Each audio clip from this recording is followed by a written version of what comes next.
Spoštovani, lepo pozdravljeni še v tretjem sklepnem delu konference o krožnem gospodarstvu.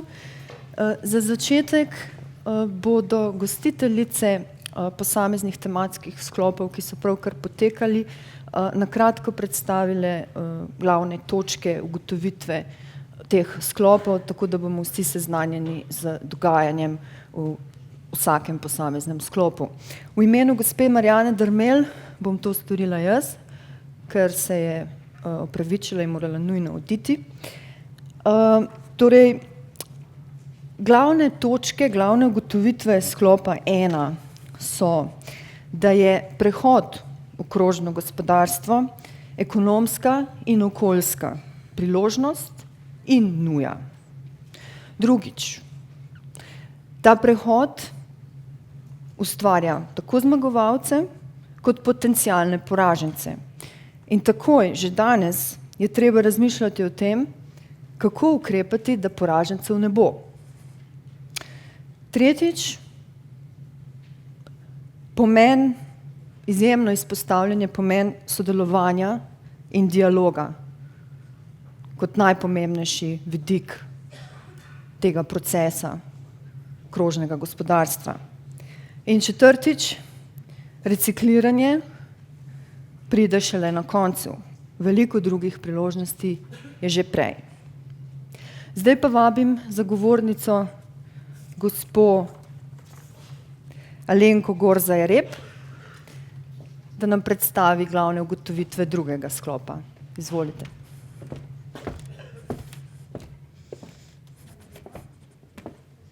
Našega sklopa, katerega naslov je bil Nove priložnosti za lokalne skupnosti. Naše ugotovitve bi strnila nekako v 5 točk. In sicer, prvič, krožno gospodarstvo prinaša lokalnim skupnostim številne koristi.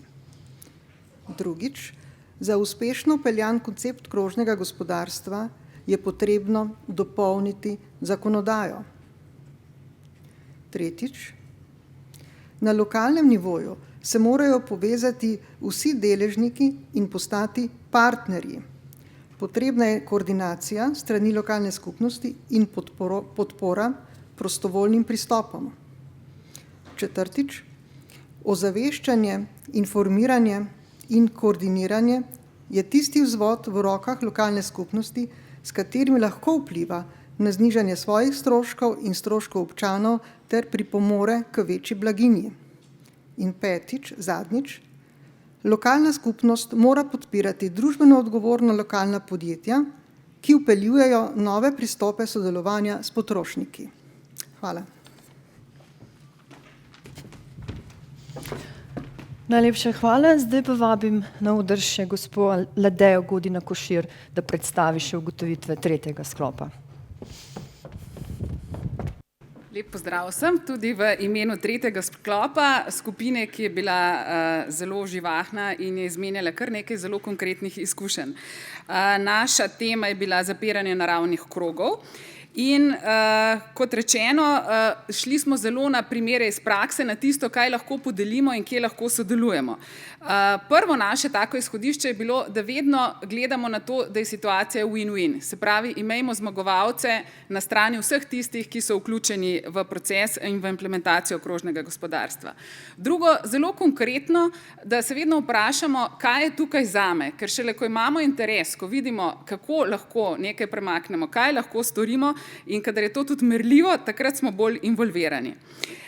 Pogledali smo tudi konkretne aktivnosti, ki so bile izvedene, komunikacijske, predvsem na primeru prakse iz Velike Britanije, in ugotovili, da tudi kadar delamo kampanje, takrat moramo imeti zelo enoznačna sporočila.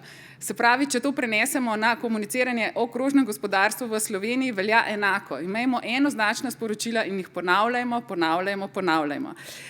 Zelo pomembno je, kako vključujemo deležnike in kako jim pomagamo najti nove modele. Imeli smo primer trgovcev, ki so se vključili v akcijo, zato da prodajo stvari manj, zato da je tudi odpadnih manj, in če oni vidijo interes konkretno v tem, da ponudijo dva različna izdelka namesto istih izdelkov za višjo ceno, od tega, kar smo vajeni, kupite 5 kil ceneje, zdaj od tega kupite 5 kil, ampak jabolk, pomaranč in še drugih, potem je to zmagoviti model, kot sem prej rekla, za oboje. Za potrošnika in za trgovca v konkretnem primeru. Ugotavljali smo tudi, da se da tudi skozi start-upe, skozi ta mlada inovativna podjetja iskati rešitve, ki prispevajo k temu, da se krožno gospodarstvo implementira, in konkretno smo se dotaknili mrtvih zalog na strani trgovcev, ki jih slovensko podjetje zdaj svojo aplikacijo v mednarodnem kontekstu rešuje. Zelo lepo sporočilo smo dobili tudi always happy, never satisfied od našega kolega iz Italije Enca. Se pravi, ja, delamo tako, da smo zadovoljni, da smo veseli, ampak nikoli do konca zadovoljni. Postavljamo si cilje više in više in iščemo na eni strani hitre rešitve, na drugi pa sistemske. In v zadnjem delu, ko smo govorili o kompostiranju konkretno pri nas, smo ugotovili, da se dejansko premikamo nazaj na en način, pa vendarle po spirali navzgor, in da povzemamo tudi znanja naših dedkov in babic, ki so znali krožno ekonomijo živeti v svojih manjših sistemih, in da se tudi od tega lahko veliko naučimo. Tako da nekako povzetek je bil, da smo pripravljeni na sodelovanje, da so tudi naši gostje, ki so danes prišli na konferenco, tisti, na katere se lahko obrnemo in od katerih lahko pridobimo informacije, dobre prakse, seveda pa z njimi izmenjamo tudi tisto, kar je že dobrega v Sloveniji. Hvala lepa. Hvala lepa. S temi prispevki se zdaj vračamo k izhodiščnima vprašanjama te konference, in sicer bo imela Slovenija dejavno vlogo v zgodbi o krožnem gospodarstvu ali bo le opazovalka? In drugič, kako bomo izvedli prehod v krožno gospodarstvo in kaj za to potrebujemo? Za začetek pa predlagam eno lahko vprašanje, malo za ogrevanje. Večkrat smo slišali, kako pomembno je, da k prehodu v krožno gospodarstvo prispeva vsak posameznik. Pa me zanima, kaj za vas osebno pomeni krožno gospodarstvo in kako ste kot posameznik pripravljeni prispevati ali že prispevate krožnemu gospodarstvu. Naprimer, ste pripravljeni deliti avto? Gospa, se opravičujem, seveda, z nami so državna sekretarka na Ministrstvu za okolje in prostor, gospa Tanja Bogataj, predsednik Obrtno-podjetniške zbornice Slovenije, gospod Branko Meh, predsednik Gospodarske zbornice Slovenije, gospod Marjan Mačkošek, in državni sekretar na Ministrstvu za izobraževanje, znanost in šport, gospod Tomaž Boh. Lepo pozdravljeni in hvala za udeležbo. Zdaj v besedo predajam gospe Bogataj. Jaz rada mislim, da en del tega oddelam kot posameznica že v Ministrstvu za okolje in prostor, ki se trudim v svoji vlogi tudi kakšno stvar na temo krožnega gospodarstva spodbuditi. Sodelavci v preteklem tednu, kot je bilo tudi danes uvodoma že večkrat poudarjeno, je vlada tudi sprejela okvirni program prehoda v zeleno gospodarstvo, kjer je en širši koncept, vendar nam nudi ta okvir in možnost za proces sodelovanja različnih deležnikov in iskanje rešitev prav na te teme. Eden od pomembnih sklopov aktivnosti je prav krožno gospodarstvo. S tem je tudi naše ministrstvo in moram reči jaz osebno skupaj s sodelavci smo želeli tudi izpostaviti, da ni samo naše ministrstvo tisto ali pa ministrstvo pristojno za okolje, ki lahko naredi korak v smeri bolj trajnostnega upravljanja z viri, bolj okolju prijaznih tehnologij, pristopov, ampak da so to tudi drugi resorji znotraj vlade in tudi drugi deležniki. In to smo se tudi na nek način, kar smo osebno naredili, bolj odprli, komunicirali in tudi nudimo v bistvu eno platformo za izmenjavo, za medsebojno, bi rekla, učenje razumevanja drug drugega, potem pa tudi sodelovanje za naprej. Zdaj, o delitvi avta, recimo mi imamo en avto manj v družini, če je to rezultat mojih prizadevanj. Ključno pa mislim, da se da tudi ali s službenimi vozili ali pa tudi z drugimi oblikami in vsakodnevnim razmišljam, ko tudi veliko prispeva, da morda ni samo avto.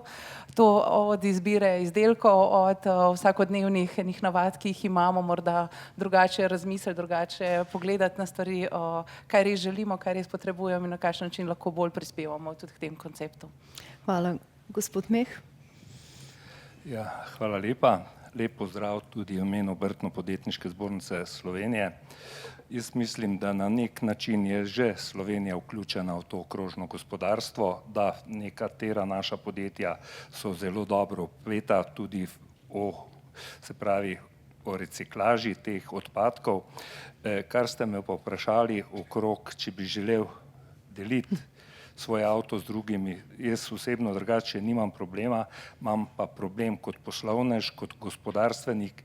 Moram reči, da avtomobili velikokrat uporabljamo kot pisarno, se celo pot pogovarjamo, seveda ne z mobiteli na ušesi, ampak imamo avtoinštalacije, tako da mislim, z tega vidika ne bi delil tu. Drug vidik, kar pa imam pomisleka, da se bi pač glede na to, da bi bilo manj osnaževanja, da bi se več ljudi vozilo v avtomobilih, imamo pa na drugi strani tudi pomisleke delovna mesta, manj proizvodne avtomobilov, manj teh storitev, ko delajo za avtomobile in vsega, to pa na drugi strani pa prinaša dejansko, po mojem mišljenju, tudi manj delovnih mest. Hvala. Gospod Mačkošek. Še lep pozdrav v imenu Gospodarske zbornice Slovenije. Da bom kar odgovarjal na ta zadnji del vprašanja, avto da ali ne, oziroma deliti da ali ne.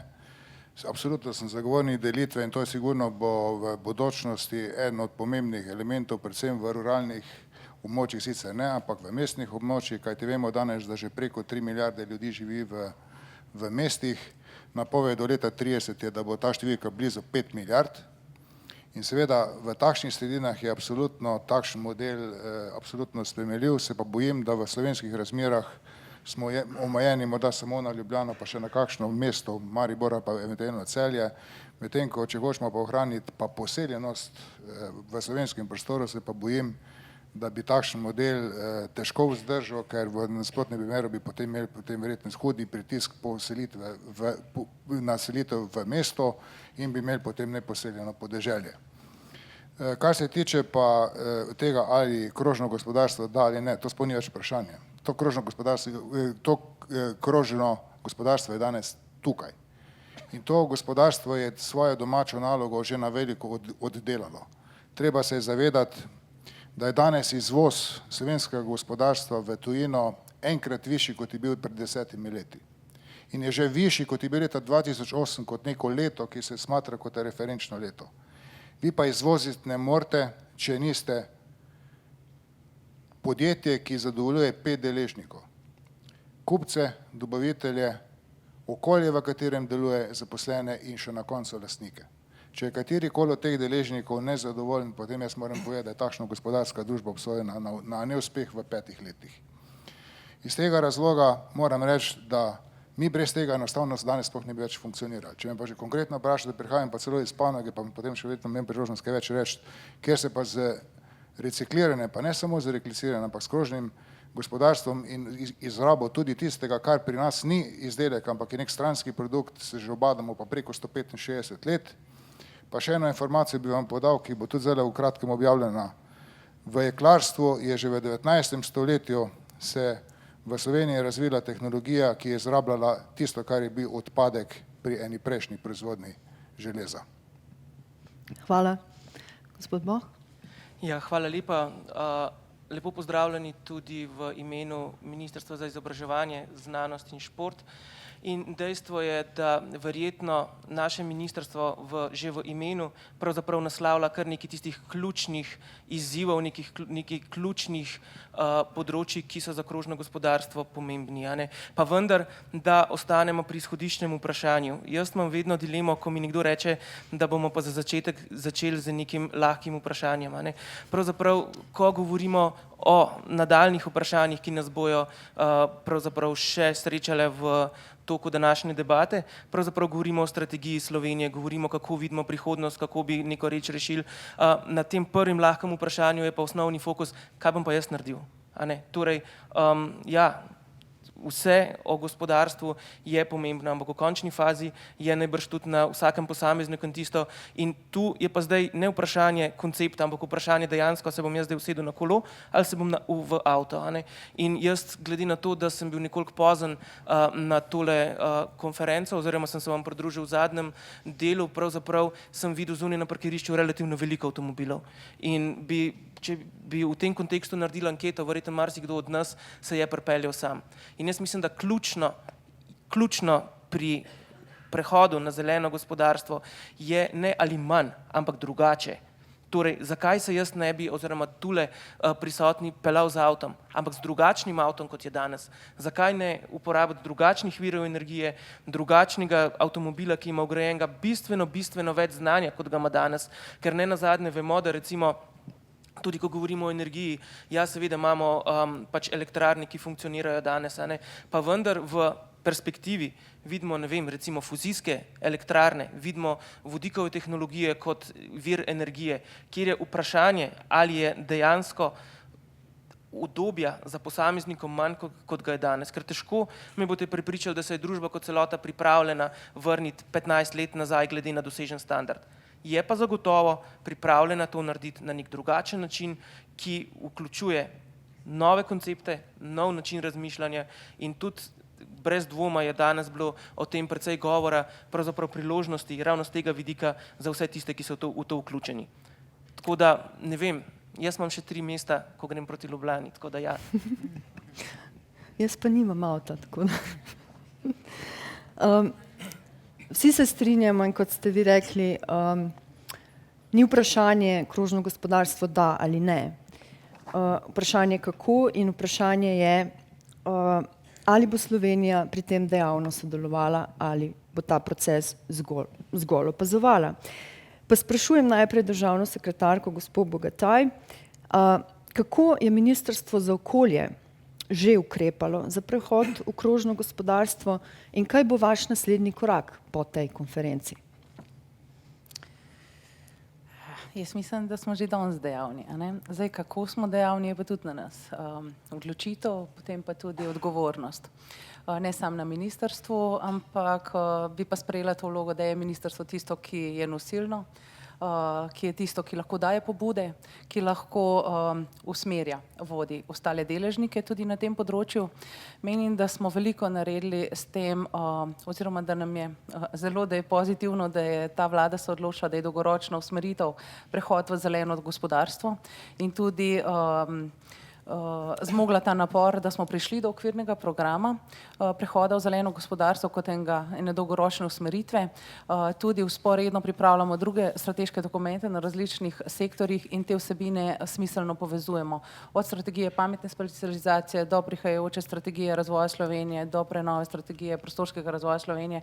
To se mi zdi, te strateški dokumenti, da se po vsebinski plati povezujejo, kar je že eno tisto izhodišče, da gremo skupaj v isto smer ali podobno, kar se mi zdi, da je ministrstvo tudi veliko energije vložilo in tudi, da se vidi že napredek v to, ko bi rekla, sodelovanje, medsebojno sodelovanje, povezovanje deležnikov, vendar ne samo, da se prepričanje, da je koncept krožnega gospodarstva še en nov koncept, ki je tak fin, gremo skupaj v njega in čim hitreje, vendar da res vemo, o čem govorimo, da si povemo, kaj kdo misli pod tem konceptom, katere prakse uporabljamo, kako to prevajamo v prakso in ko smo to začeli peljati bolj sistematično, če temu tako rečem, bolj usmerjeno, koordinirano, smo ugotovili, da imamo veliko primerov prakse, tudi zelo dobrih praks, odličnih praks, ki je dobro, da ne samo, da za njih vemo, prvo, da vemo, da jih tudi dvignemo na en višji nivo, da se jih zavemo, da se zavemo tudi, da nismo že na samem začetku šele, ampak da določeni koraki so bili z veliko napora v preteklosti tudi narejeni in da so dobra osnova za naprej. Tukaj mislim, da pomembno vlogo seveda tudi odigra Ministrstvo za okolje in prostor, za naprej je pa ključno odprto področje, pa ni samo, to želimo zato odpreti, je področje ravnanja z odpadki, v pripravi operativni program preprečevanja odpadkov in ravnanja z odpadki, kjer se bojo vodila pristopi krožnega gospodarstva tudi v določeni meri odrazili. Je pa to dolgoročen proces. Torej mora biti tudi ta program tak, da nam omogoča nadgradnjo in da potem tudi ta normativni okvir, se pravi, sem po osnovni izobrazbi pravnica, to poudarjam zato, ker tokrat slišim, da je zakonodajo spremeniti ali pa novo napisati ali pa jo še malo dodati. Včasih bi mogli kaj manj imeti predpisano, verjetno, da bi spodbudili in kreativnost in iskanje novih rešitev, dovolili stroki, različni stroki, da najde skupne rešitve ali pa deležnikom in ta del tudi zato puščamo zdaj na ministrstvu, kako bi rekla, na nek način facilitiramo to diskusijo, zato da pridemo do boljših rešitev, včasih je odločitev tudi toliko, da morda kakšen predpis kasneje pripravljen, kot bi bil sicer in morda, da usmerjamo, da bi se bolj mogli na enih primerih dobre prakse učiti, da bolj ene standarde uvedemo, ene smernice, priporočila, manj pa, da vse predpišemo, ker potem velikokrat praksi ne odgovarjamo.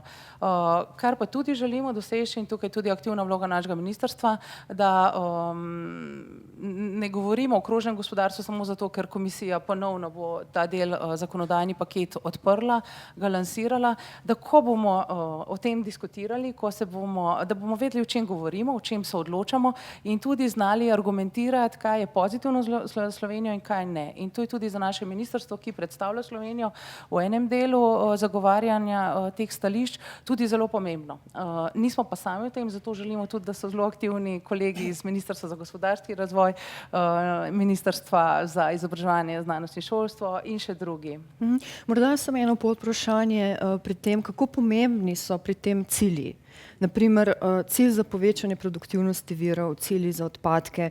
Ideja prvega svežnja Komisije o krožnem gospodarstvu je bila, da cilj za povečanje produktivnosti virov, opredeljen pri 30% do leta 2030, nekako postane eden krovnih ciljev strategije Evropa 2020.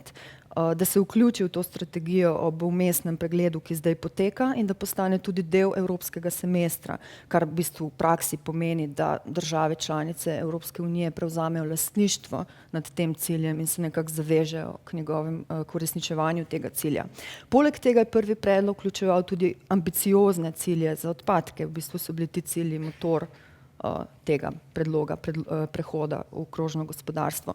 Pa me zanima, če EU zdaj decembra z novim svežnjem nekako opusti to ambicijo glede cilja za povečanje produktivnosti virov in če zrahlja cilje za odpadke, kaj bo storila Slovenija? Ali bo vztrajala pri teh ciljih, jih bo kljub temu sistemsko vključila v strateške razvojne dokumente in kako pomembni so dejansko ti cilji?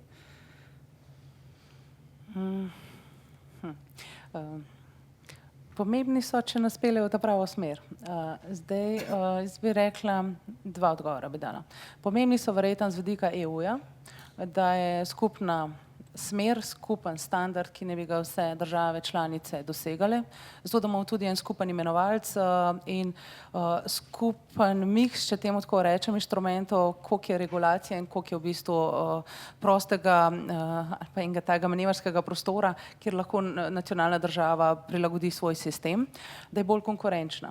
V tem delu mislim, da določeni cilji so pomembni in tudi nujni, vendar pa za Slovenijo bi pa bolj rekla, da je prav, da se pogovarjamo, kako te cilje dosegati, da bo tudi pozitivno, če je neobvezujoč cilj, glede na to našo usmeritev, torej ne potrebujemo te spodbude od zunaj, glede na to, kar smo danes izpostavili, glede na to tudi primerov, ki jih imamo, pa danes niso imeli priložnosti biti izpostavljene.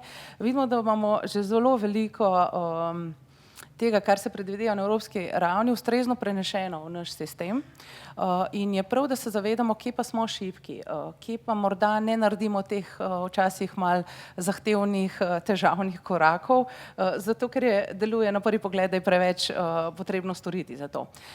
Menim, da je zdaj to priložnost, da osvetlimo te točke, kje smo močni, kje že imamo ustrezno prenešen, ne nazadnje tudi pravni red, kje so pa še vsi drugi inštrumenti. Ključno je pri pravnem redu, da ima tudi ustrezno strukturo, ki ga podpira. In ključno tudi, da so eni drugi mehanizmi razviti. Finančni so bili danes največkrat omenjeni. In to, kar se zdaj gremo, predvsem to leto, zelo sistematično, mislim, da je to ozaveščanje, promocija, izobraževanje, da je čim več znanja, tudi da se rekla, ne da spremlja ta koncept krožnega gospodarstva in romantičnost, ker govorimo vseeno o biznisu in se mora tudi ta računica sezist, če želimo to spremembo uvesti. Drugo pa, ali imamo ta prave kompetence, ali imamo ta pravo izobrazbo, ali kaj že vse odkrito, na novo razvito in da se ne bojimo pač na nov način pogledati na stvari.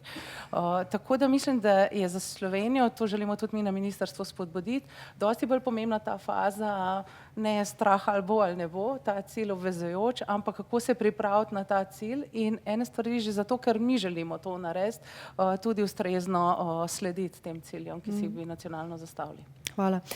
Zdaj bi predala besedo državnemu sekretarju Bohu, zato da ostanemo v tem ministrski sferi. Gospod državni sekretar, kaj pa Ministrstvo za izobraževanje, znanost in šport? Kaj že počnete, kaj načrtujete za prehod v krožno gospodarstvo in kako konkretno k temu prispeva strategija pametne specializacije? Hvala lepa. Morda za začetek je potrebno povedati, da tako kot je izpostavila že kolegica, marsikatere izmed reči ne začenjamo od začetka. In tako v izobraževalnem procesu kot v procesu raziskav, razvoja pravzaprav lahko najdemo že v preteklem obdobju marsikatere izmed prvin, ki jih brez večjih težav umestimo kot eno izmed komponent v samem krožnem gospodarstvu. Z tega vidika se nam je prvič zdelo zelo pomembno, da je Ministrstvo za okolje odprlo debato na to temo in v okviru tega dokumenta in v okviru razprav, ki nastajajo oziroma ki so bile izvedene in brez dvoma bodo tudi v prihodnje, je odprlo prostor za razpravo in povezovanje pravzaprav aktivnosti, ki jih že počnemo. Na drugi strani zelo pomembno je reči, da so tovrstne aktivnosti prišle v relativno pravem času, vedno je pravi čas, ampak kljub vsemu trenutno v situaciji, kjer smo zdaj, pripravljamo nekaj dokumentov, ki niso zgolj strateški, ampak so izvedbeni dokumenti za črpanje oziroma za porabo razvojnega denarja v Sloveniji, se pravi strukturnih sredstev. V tem kontekstu bi jaz želel govoriti predvsem v dveh linijah oziroma iz dveh zornih kotov. Po eni strani, ko govorimo o izobraževalnem procesu, se pravi vprašanje osnovnošolskega, srednješolskega in tudi do univerzitetnega in podiplomskega usposabljanja, pravzaprav je izjemno pomembno, da bomo v prihodnje vključevali tiste vsebine, ki so pomembne za gospodarstvo in glede na to, da je bilo izhodišče že v uvodu, verjamem, da precej v smeri, ali naše gospodarstvo in nasploh družba v prihodnosti bo zelena oziroma bo drugačna, kot je sedaj, ali pa ne bo obstajala v takšni obliki, kot smo jo vajeni, je brez dvoma tudi prilagajanje oziroma je učni proces, kurikulumi in učno okolje tisto, kar pravzaprav tudi potrebuje spremembe. In en izmed pomembnih elementov, ki ga uvajamo, so tako imenovana odprta učna okolja, kjer si želimo vključevati nove vsebine, nove načine podajanja pravzaprav znanja mladim generacijam, na drugi strani vključevanje vseh tistih deležnikov v družbi, ki imajo v tem kontekstu kaj povedati. Ne nazadnje, tu moramo govoriti o gospodarstvu in o družbi tudi v širšem kontekstu, ki določena znanja potrebuje. In v bistvu v prihodnje želimo ravno vzpodbuditi ta proces prepoznavanja, kaj potrebujemo in kako to vključevati v primernih fazah, v čim bolj zgodnih fazah v izobraževalni proces. Na drugi strani, ko govorimo o raziskovanju, o znanosti, brez dvoma povedati je potrebno, da znanost je mednarodno vpeta in je odlična ali je pa ni. In z tega vidika je cilj našega ministrstva in tudi širše v sodelovanju z Ministrstvom za gospodarski razvoj in tehnologijo in tudi še z drugimi ministrstvi pravzaprav vpet naše raziskovalne institucije povezati z gospodarstvom in jih vpeti vse skupaj v mednarodni, v globalni prostor. V tem kontekstu je mogoče pomembno povedati eno izmed pač največji raziskovalni program, kadarkoli tudi v globalnem kontekstu, je tako imenovan program Obzorje 2020, ki je raziskovalni program Evropske komisije oziroma Evropske unije, ki je pomemben iz večjih vidikov. Po eni strani gradi na veliko oziroma je eden izmed ciljev spodbujanje kolaborativnih raziskav, skratka raziskav med akterji v različnih državah, tako na strani raziskovalne sfere, se pravi inštitutov in univerz, kakor tudi za gospodarstvom oziroma vključevanje gospodarstva, posebej je v tem kontekstu pomemben inštrument oziroma vključevanje malih in srednjih podjetij v te zgodbe. Tako da je ta ne samo mednarodna, ampak tudi medsektorska povezava v tem kontekstu. Ne nazadnje, krožno gospodarstvo oziroma viri in raziskave na tem področju je tudi ena izmed raziskovalnih prioritet, ki jo naše ministrstvo pokriva kot ministrstvo pristojno za Obzorje 2020 in znotraj tega deluje tudi na našem ministrstvu oseba, ki je zadolžena za delovanje v programskem odboru, ki letno sprejema oziroma dvoletno sprejema delovne programe, ki nekako identificirajo tiste ključne izzive na področju raziskovanja in ne nazadnje tudi povezovanja z gospodarstva, kot sem rekel. In kar je pomembno v tem kontekstu izpostaviti, pač imamo tudi kontaktno točko, nacionalno kontaktno točko za ta družbeni izziv, ki pravzaprav je na voljo tako raziskovalnim organizacijam kot gospodarstvu, skratka vsem, ki imajo kakršenkoli interes po vključevanju v to sfero oziroma v raziskave na tem področju. Rad bi omenil, da kolegica je tudi aktivna oziroma je prisostvovala tej konferenci tule, tako da tudi iz tega vidika bo morda za našo hišo pomemben input, kaj raziskovalci, gospodarstvo, civilno-družbena sfera še posebej potrebuje in da v bistvu to vključimo v tisto, kar bojo aktivnosti ministrstva tudi v prihodnje. Vprašala ste po strategiji pametne specializacije. To pa je pač poseben del kohezijskih sredstev, ki na nek način dejansko predstavlja pomemben del razvojnih sredstev v Sloveniji za naslednjo obdobje do leta 2020 oziroma z vsemi podaljški do leta 2023, kot je predvideno. In v tem kontekstu je krovna ideja oziroma krovna usmeritev prehod oziroma Slovenija kot zelena, na znanju temelječa družba, ki predstavlja oziroma ki ima spodbudno okolje za razvoj gospodarstva in sodelovanje oziroma preplet med gospodarstvom in raziskavami. Torej, kar je pomembno, zeleno, na znanju temelječe na gospodarstvu, na izkoriščanju in razvoju tistih potencialov, ki jih imamo.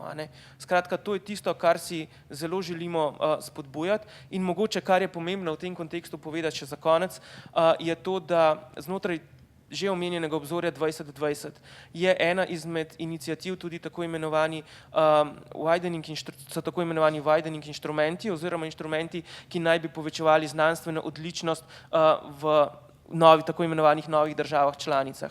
In v izjemno ostri konkurenci, kjer je bilo izbranih zgolj peščica projektov, ki bodo pripravili sedaj poslovni načrt in načrt za delo do leta 2020, sta bila izbrana tudi dva slovenska projekta. In eden izmed njih je ravno na obnovljivih virih, na uporabi lesa v gradbeništvu in pravzaprav vključevanju in povezuje raziskovalne institucije praktično iz vse Slovenije. Kar se nam zdi pomembno je to, da nimamo zgolj enega partnerja, ki nastopa v mednarodnem konzorciju, ampak združuje kritično maso na področju raziskav in kritično maso na področju gospodarstva, torej gospodarskih družb, ki delajo na področju uporabe lesa v gradbeništvu in vseh možnih aplikacijah zelo široko in verjamemo, da bo vsaj eden izmed teh dveh projektov, ki sta bili v Sloveniji izbrana za drugi krog, uspešen in da bomo lahko razvijali pravzaprav znanje tudi na tem področju in da se bo Slovenija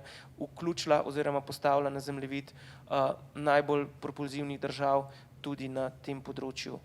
Hvala za zelo izčrpen odgovor. Morda samo eno kratko podvprašanje. Glede na pomen obveščanja, osveščanja, izobraževanja, omenili ste, da je treba čim bolj zgodaj vključiti koncept krožnega gospodarstva, učni proces. Kako je zdaj s tem? Kdaj je vključen v kurikulum in kaj bi bilo treba po vašem storiti? Ja, poglejte, tako kot sem že rekel v izhodišču, zdaj, če gremo identificirati, kaj znotraj kurikuluma je krožno gospodarstvo in kaj pravzaprav je krožno gospodarstvo, pa tega ne identificiramo kot krožno gospodarstvo, bi verjetno prišli do precejšnjega razkoraka. Brez dvoma vsebine, ki pripomorejo k ozaveščanju, k pravzaprav spreminjanju navad, se implementirajo oziroma so vključene že od vrtca naprej.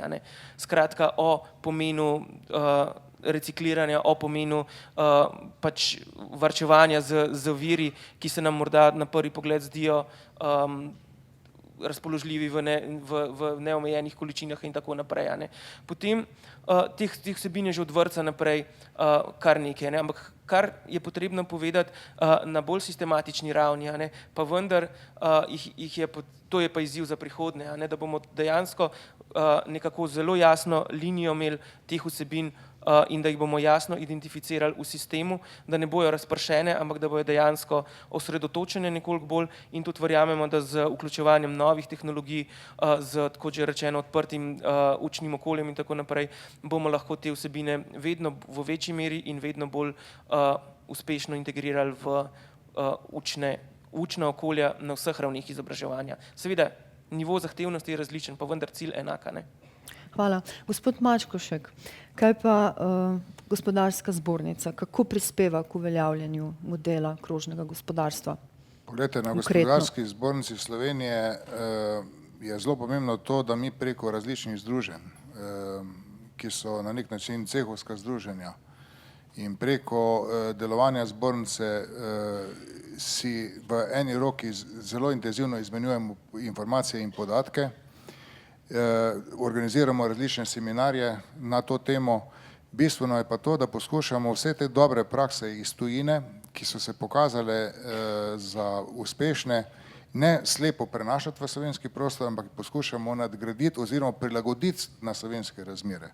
Kajti moram reči, da v preteklosti smo se v Sloveniji kar nekajkrat upekli z čistim kopiranjem enkrat irskega modela, pa nekega finskega modela, pa moram reči, da ni ne Nokia danes več, pa Irska je imela tudi eno svojo zgodbo. Se pravi, da nisem zagovornik nekega slepega sledenja nekim tujim praksam, ampak sem zagovornik tega, da enostavno za slovensko Micko, za slovenskega Franca je treba najti model, ki je njemu na kožo napisan. Bi se pa malo dotaknil še na ta del, kar je bilo prej vprašanje za kolega. Glejte, vse skupaj se začne pa doma, ne? Jaz mislim, da je ena velika zmota, če kdo misli, da bo šolski sistem rešil in nam vzgojil otroke. Če mi doma ne bomo začeli razmišljati, da nismo samo potrošniška družba, da se bomo začeli obnašati racionalno, da bomo začeli se obnašati do izdelka kot neko trajno dobrino, ne pa kot stvar, ki je treba završiti, potem pa naj nekdo drugi to reciklira, potem jaz mislim, da smo kot družba na popolnoma napačni poti. Poglejte, nam vsem tudi odgovarja, da gremo v trgovske centre, fino, lepo ohlajene, globoko zamrznjena hrana. Pa poglejte, to je danes največji potrošnik energije, katerega pa mi generiramo kot potrošniki. Se pravi, da je treba eno zavedanje, ki se mora začeti doma. In vse to, kar je potem naprej šolski sistem, kar smo na koncu koncev gospodarske družbe, na koncu koncev ali združene kot gospodarska zbornica, lahko pa so to zgodbo samo nadgrajujemo. Nadgrajujemo pa na ta način, da preko tega, da je gospodarstvo slovensko zelo v tujino upeto, se pravi izvozno usmerjeno, to je edina možnost enega take male ekonomije, kot je slovenska ekonomija, je tudi to, da imamo stik z vsem tem, kaj se po svetu dogaja.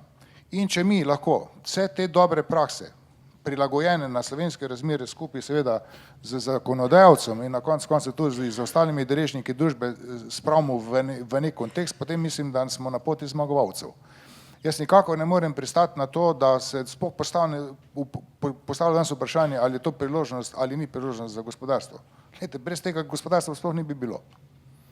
In še enkrat, poglejte, ko nas tuji kupci auditirajo in nadzirajo, a veste, kaj so na koncu koncev? Imate 10 dodatnih vprašanj, ki se pa tiče tega mehkega dela, ki so okoljevarstvena vprašanja, bolniške recimo v Sloveniji in taki elementi. In zato pa pravim, da večjega nadzornika v smislu tega, ali podjetja delujemo v smislu na koncu krožnega gospodarstva, so kupci. To so svetovne multinacionalke, ki si ne dovolijo imeti dobavitelja, ki bi bil v kakršnem koli sporu z okoljem ali bi bil okoljsko sporen dobavitelj.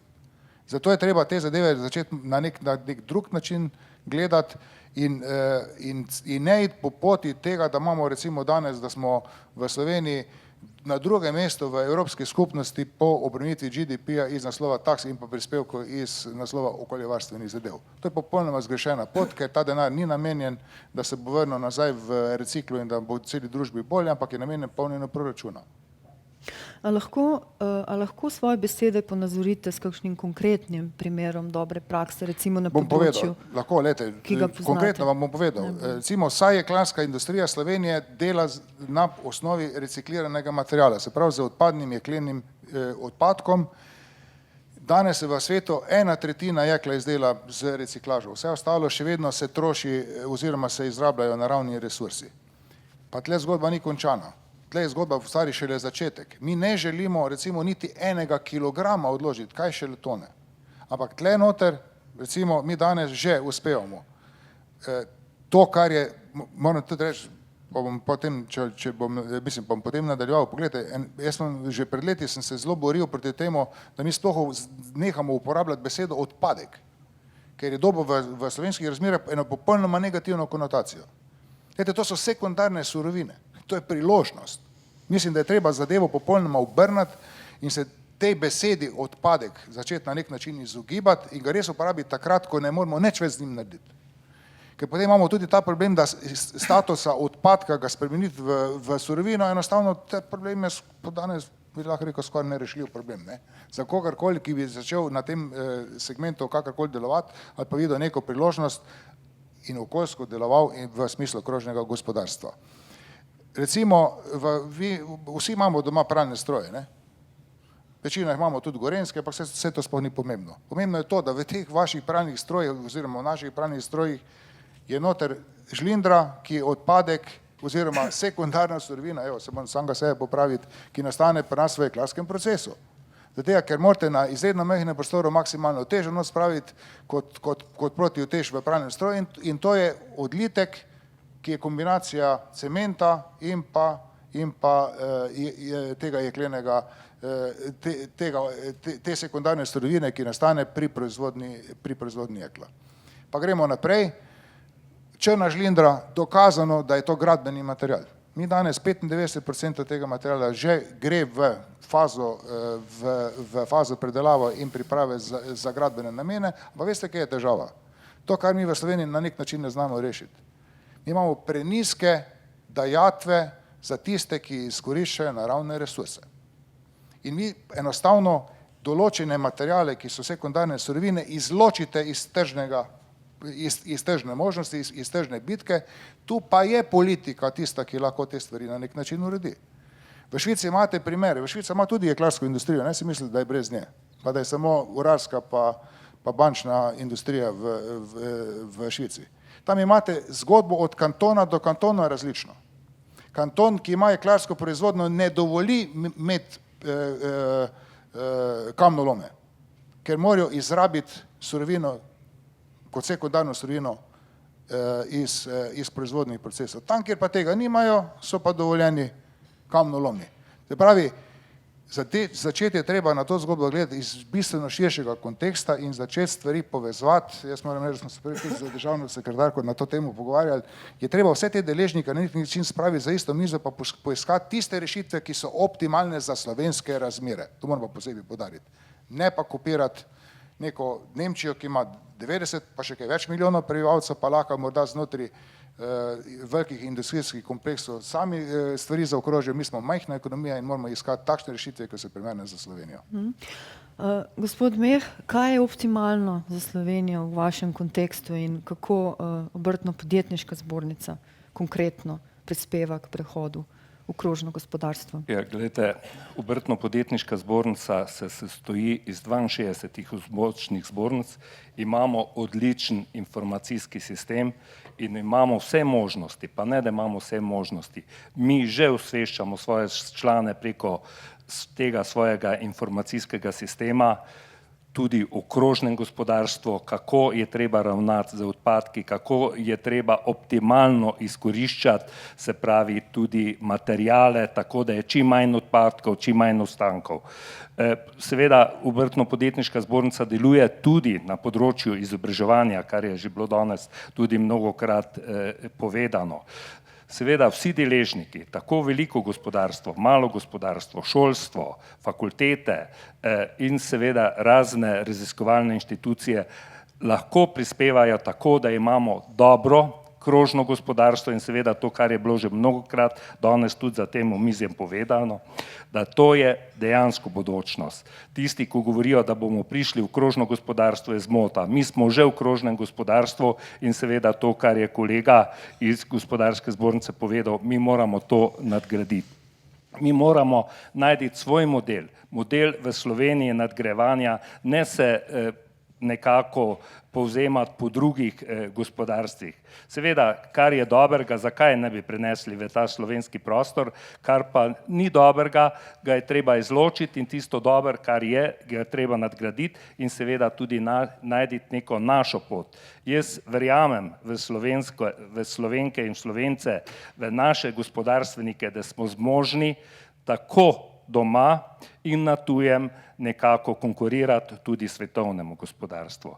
Kar se pa ekologije tiče, moram reči, da prihajam iz lesarstva, da Slovenija je pogozdena z 60% gozdov, moram reči, da je bila napaka, mogoče ne bom rekel koga, da v Sloveniji smo uničili veliko teh lesnih podjetij, tako da velikih podjetij skoraj nimamo, in smo svojo surovino seveda izvažali. Tu je velik potencial in to je tista zelena, se reče zeleno gospodarstvo, ko je ekološko dejansko nesporno in nekako v preteklosti je to našo surovino zamenjala plastika. Vi vemo, da je plastika ena izmed tistih, katera je največji problem, kako se razgradi. Z lesom tega ni problema, ga lahko uporabljamo, tudi odpadke se predelajo, pa ne bom rekel samo za kurjenje, tudi za iverne plošče in za nadaljnjo obdelavo. Tako da mislim, da imamo velike možnosti v Sloveniji in to, kar je kolega rekel, tako kot v jeklarski industriji, kot kovinarski industriji, imamo še veliko več možnosti v lesni industriji.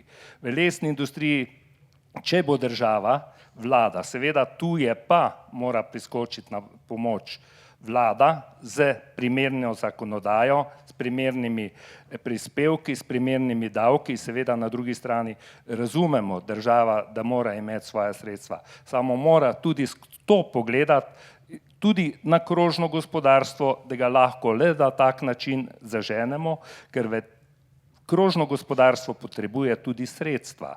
Sredstva, domača sredstva in seveda tudi sredstva iz Evropske unije. Kar se mi še pa zelo pomembno zdi danes tudi izpostaviti, da mi govorimo ekološko v Evropi in tistih državah, ko so ekološko osveščeni. Imamo še pa na drugi strani, vemo, velike države, ko ekološko niso osveščeni, dejansko pa živimo pod istem podnebju, dihamo skoraj isti zrak, tako da bi trebalo tudi na tem področju mnogo postoriti. Rekli ste, da je veliko priložnosti v lesarstvu. Mogoče kakšen konkreten primer navedete? Glede na to, Slovenija je bila nekdaj velika izvoznica, se pravi izdelkov, lesnih izdelkov. Danes pač skoraj ni teh izvoznikov že več. je še neki del malega gospodarstva, kar pokriva ta segment. Pogrešamo pa neke velike sisteme in seveda veliki sistemi tudi pomenijo, da so mali sistemi lahko kooperanti teh velikih sistemov. Mnogi naši obrtniki, podjetniki, srednja in mala podjetja že izvažajo in seveda moram tudi reči, tudi iz gara so nastale dobra podjetja, ki imajo danes zaposlenih 100-200 ljudi, ampak kljub temu imamo veliki potencial v slovenski lesni industriji in tu mora država potegniti svoje vzvode, katere ima, tako da zopet lahko oživimo slovensko lesno gospodarstvo, seveda z nekimi novimi izdelki, kar je bilo že mnogokrat tudi povedano, z nekimi inovativnimi, tako da bomo lahko s temi izdelki konkurirali na tujih trgih.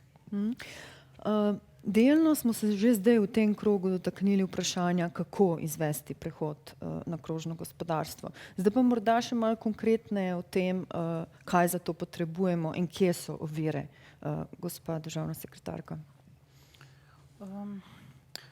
Jaz mislim, da stvari, ki so bile izpostavljene, ki so en del naših potencialov, kjer je smiselno graditi na njih. Kar bi jaz dodala, pa morda je bilo malo manj od mojih sogovornikov, da smo včasih hitro zadovoljni s kakšno statistiko, ki kaže zelo dobro doseganje ciljev. Lahko tudi tisti cilj, ko smo prej izmenjevali stališče. Ni dovolj samo ta statistika, če samo en del gledamo. Recimo, dosegamo v Sloveniji zelo dobro cilj ločevanja odpadkov, potem nas velikokrat zmanjka v naslednjih krogih, v naslednjih fazah za celoten krog.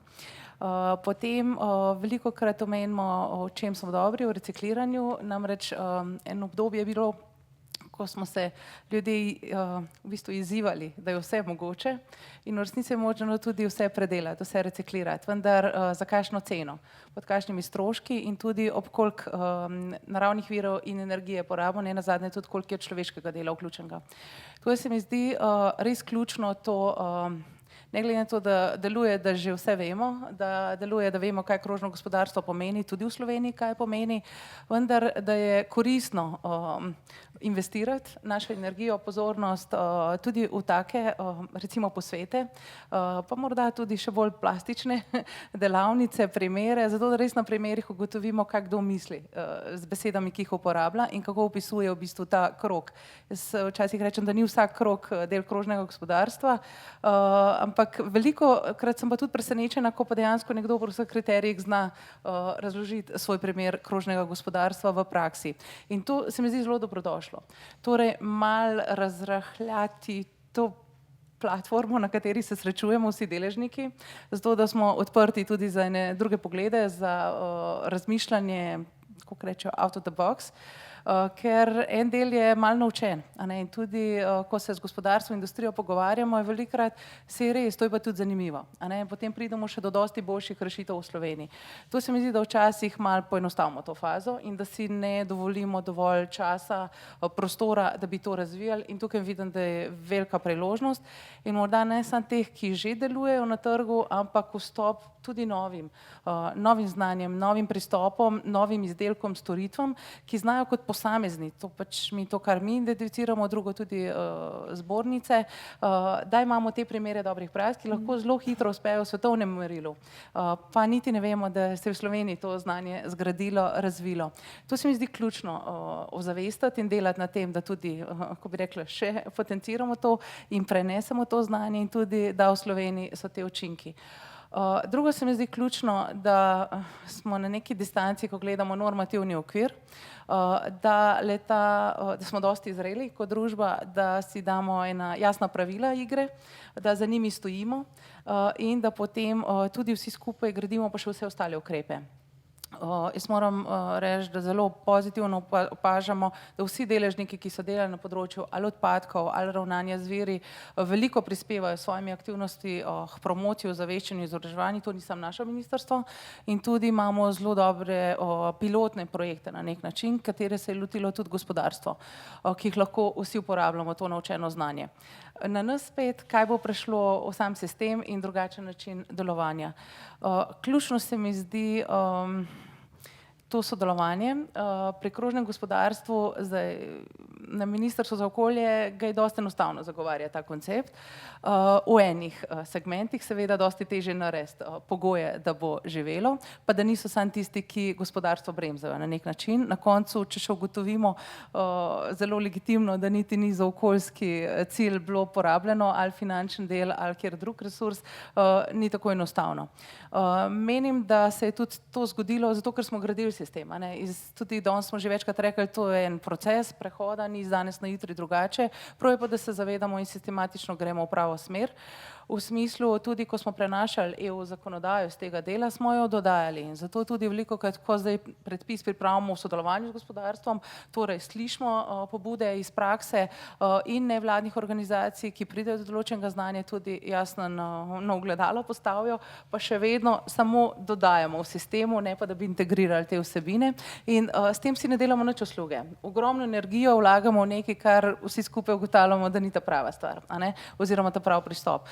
Tukaj se mi zdi, da moramo biti pač dosti zreli, da spremenimo ta del. Ključno se mi zdi tudi, da preidemo to prek razumevanja. Moram reči, se moram zelo veliko zagovarjati, a ste bolj papeški od papežev, ali ker kimate Evropski komisiji, sej to, kar vsakič rečete ja, ali pa to bomo mi naredili, seveda Slovenija to želi biti napredna v tem delu. Zdaj, ministrstvo se je vključilo v eno skupino za zeleno rast, prav zato, da bi bilo s temi državami, ki so ali pionirsko začele, ali pa so tudi konkurenčno močne evropske države, da bi dovolj zgodaj dobili informacije, dovolj zgodaj se učili na primerih prakse in dovolj časa imeli, da bi naše modele in pristope prilagodili. In to se mi zdi pomembno, da znamo vsi skupaj izkoristiti in da si morda ne delimo tega lastništva, od koga je bila ideja. Zdaj, to smo želeli tudi zelenim gospodarstvom s tem okvirnim programom malo razrahljati, da si vsi to delimo, da imamo vsi tudi skupno odgovornost za proces, ki bo sledil in rešitve, ki bomo iskali, da to ni ne od vlade, ne od gospodarstva, ne od nevladnega sektorja. Tudi kolegi iz drugih držav, ki smo jih dopoldne lahko slišali, so rekli, da nikoli se čist ne ve, kdo je vodilni, ampak vsi morajo imeti pa zelo močen leadership, pa usmeritev, pa v bistvu skupen cilj. In ko rekla, skupaj za isto zadevo, to se nam velikokrat tudi zalomi pri nas, glede na to, da cilj si postavimo, potem pa rešitve pa morda ne iščemo čisto isto smer. Tukaj se mi zdi, da je res ogromen potencial, ki ga ta koncept, kakorkoli ga imenujemo, nosi. Hvala. Gospod Boh, kje so ovire? Ja, kar se tiče ovir, jih je verjetno na marsikaterem koraku kar nekaj. Zdaj, poskušal sem že v času, ko je kolegica razlagala svoj pogled, nekako postaviti skupaj, kaj je z našega vidika najbolj pomembno. V izhodišču bi zagotovo postavil razdrobljenost, je ključni problem. Oziroma, dajmo pogledati z druge strani. Jaz mislim, da je ključna priložnost v povezovanju, kaj ti.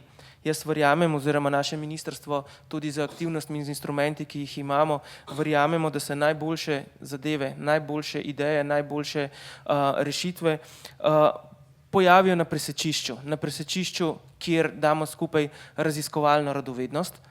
Brez dvoma raziskovalci v svojem izhodišču v večini niso podjetniško usmerjeni in ne vedo, kaj bo v nekem koraku, ki sledilo iz tistega, kar bodo oni zelo verjetno ali potencialno odkrili.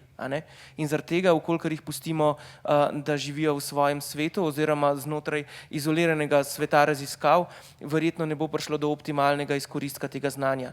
Na drugi strani imamo gospodarstvo oziroma poslovni interes, ki pogosto seveda zelo dobro vidi, kako pravzaprav je potrebno, je vedno dobro vidi, kako je potrebno postaviti poslovni proces. Morda ne vidi, kaj bo aktualno čez 15 let, in v bistvu na področju nekih raziskav, na področju nekega razvoja, ne?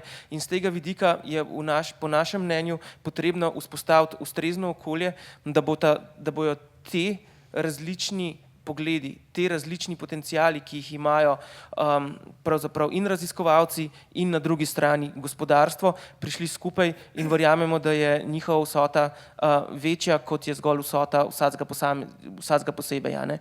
In z tega vidika verjamemo, da je potrebno v državi po eni strani vzpostaviti okolje, v katerem bo to možno izvesti, in na drugi strani pravzaprav financirati tiste ideje, ki imajo pač potencial za nadaljni razvoj, ne?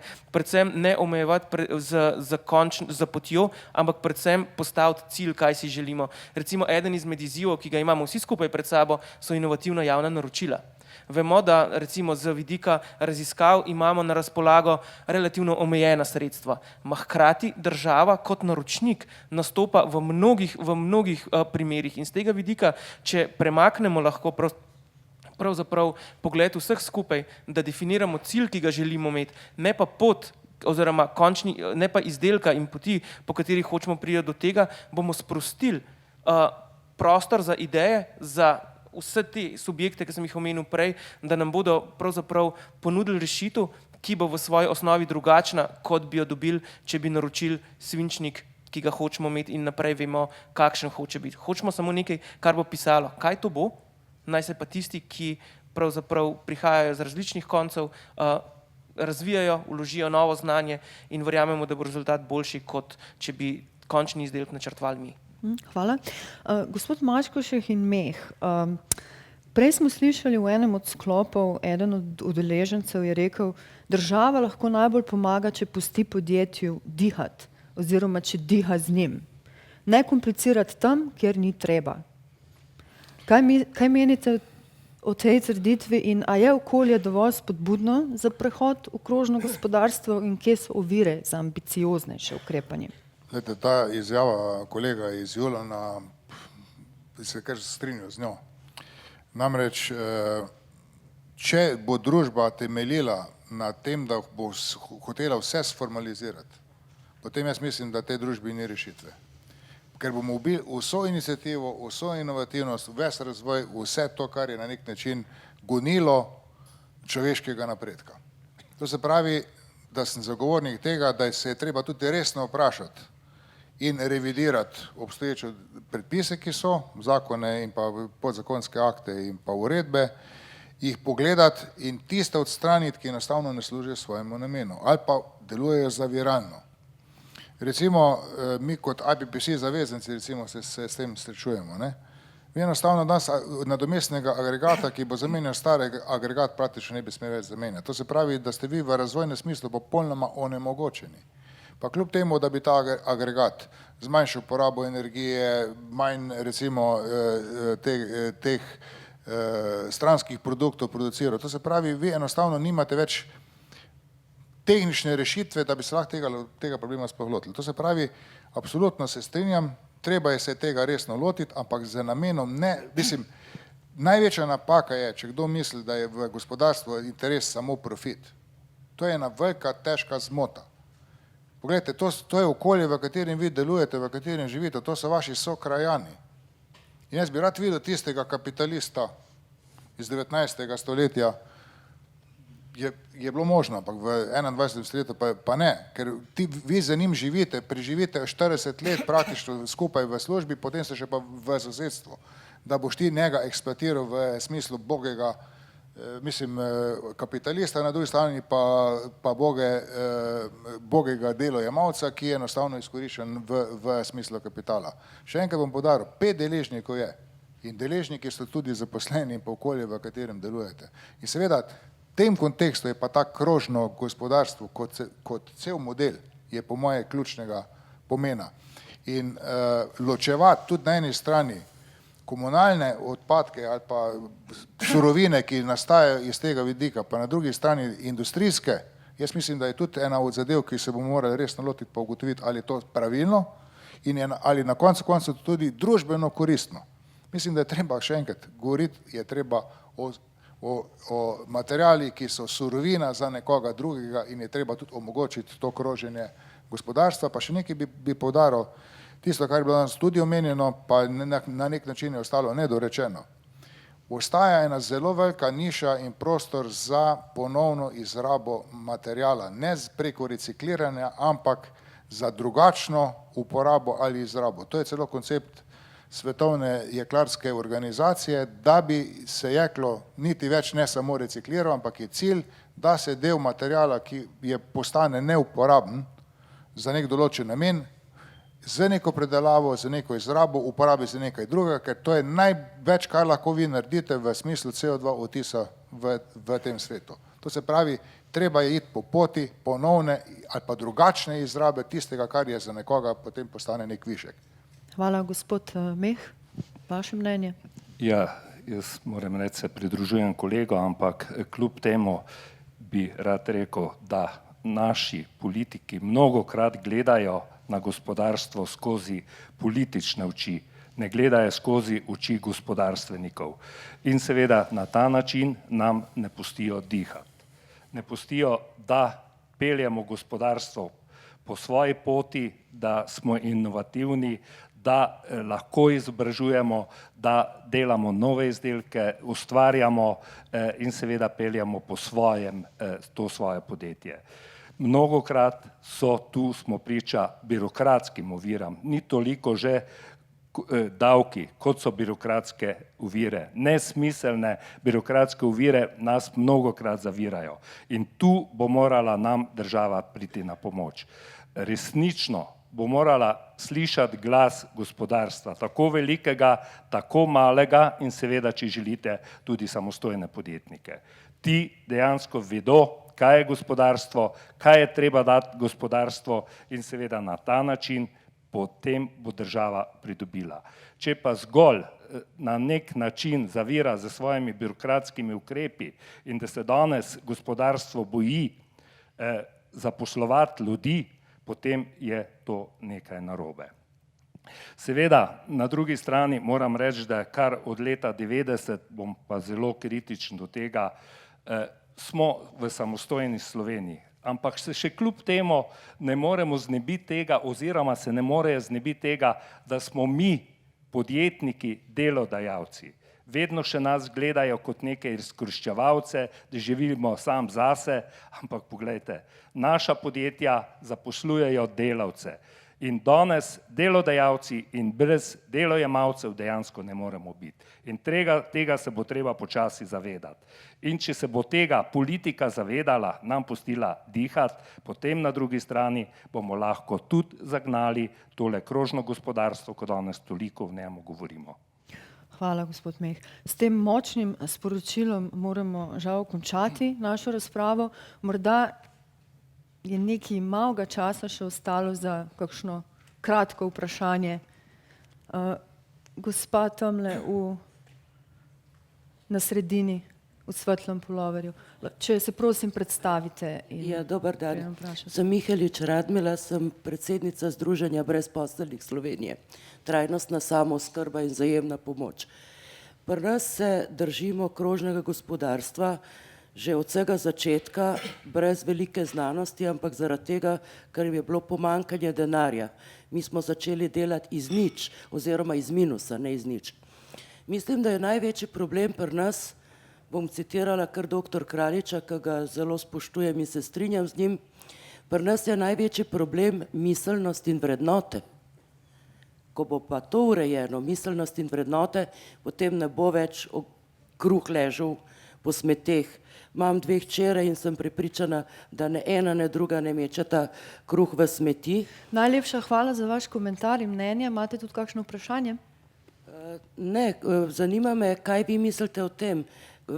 Kje je največji problem, da ni krožnega gospodarstva? Čeprav jaz mislim, da je. Ne? Koga to sprašujete? Gospodarstvenika. Vprašanje, na nek način sem že odgovarjal v začetku. Ne? Jaz sem prepričan, da krožno gospodarstvo je danes tukaj. In da je zmotno, če kdo misli, da se bo z današnjim dnem začelo to krožno gospodarstvo še na nek način v naših glavah formirati. Mi enostavno brez tega ne moremo funkcionirati. Samo je pa res, da se vsi skupaj zavedamo v gospodarskem segmentu družbe, da lahko nekatere stvari še pospešimo in še več tega gospodarskega segmenta pa ostalih družbenih deležnikov v ta krog pritegnemo. Mislim, da je to vprašanje samo v tem delu, kako ta krog še razširiti, da bo čim več deležnikov v tem krožnem gospodarstvu zajetih. In ne morem pristati na neko tezo, da tega krožnega gospodarstva v Sloveniji ni. Ker to imate tukaj in tukaj primerov, ki to dokazujejo, da to funkcionira, da brez tega enostavno ne samo gospodarski, tudi določeni del ostalih deležnikov družbe ne bi uspel funkcionirati. Gospod Meh, bi še vi kaj dodali? Jaz sem že vse povedal, zakaj, a ne, to, kar je kolega povedal, popolnoma enako mnenje je moje. Seveda, še enkrat, razbremeniti birokratskih ukrepov slovensko gospodarstvo in seveda pa bom rekel, če bodo to politiki zaznali in da bodo ljudje normalno zaslužili, da bo lahko normalno trošili in tudi na ta način pomagali zagnati gospodarstvo, tudi če želite krožno, ampak tako kot je kolega dejal, mi smo že v krožnem gospodarstvu, samo to krožno gospodarstvo je treba še bolje povezati. Najlepša hvala vsem štirim udeležencem. Unfortunately, we have to say goodbye to interpreters. I would suggest now maybe to conclude this conference in English, if the Slovenian part of the audience allow me to do so, because I think it would be easier so everyone could understand. So if you agree, I would conclude in English. Well, first let me thank all the participants for their great ideas and for making this conference happen, which is without doubt a very important milestone in the process of transition towards the circular economy. Well, over 400 guests we've had here today from all possible fields of society. So I think this is the first conference as broad as this ever held in Slovenia. It is important to underline that the circular economy is a process, or as Stephanie Hubold said, a journey, maybe. And it's also important to underline that it's crucial now to guarantee a necessary follow-up, so that we don't stop here, but we have a follow-up to this conference. Some of the main conclusions of the conference are that, as we said before, it's not a question of circular economy, yes or no. It is a strategic direction of the European Union that brings about new opportunities, jobs and growth. Second, it is important, the partnerships are very, very important. And it's important to actively include all relevant actors in these partnerships. Third, it's also very important for Slovenia, for different actors in Slovenia to become parts of broader international networks. And it's also very important to make a switch in the mindset of every one of us. Only that way we can make it happen.